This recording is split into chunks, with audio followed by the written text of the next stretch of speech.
Традыцыйны турнір па плаванні ў гэты раз сабраў 400 спартсменаў 2004 года нараджэння і маладзейшых з усіх рэгіёнаў Беларусі, а сярод запрошаных удзельнікаў спортсмены з России. Это первый турнир в новом году. Это один из этапов подготовки взрослых спортсменов, да, самой взрослой возрастной группы, которые принимают участие в этом турнире. Это дети 15-16 лет. Это подведение итогов работы с сентября месяца, это выполнение разрядов спортивных и готовность спортсменов продолжать свою подготовку.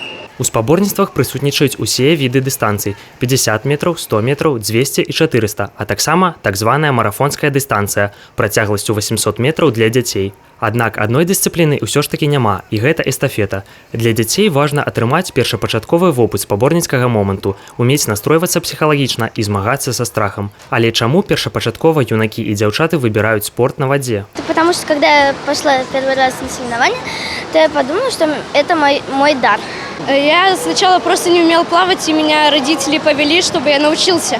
Они не думали, что я буду заниматься им профессионально, но у меня были большие успехи. Я имею 3-й взрослый разряд на дистанции 50 метров кролем. Заключны дзень спаборніцтваў і фінальныя заплывы адбудуцца заўтра. Старт першага ў 10:00.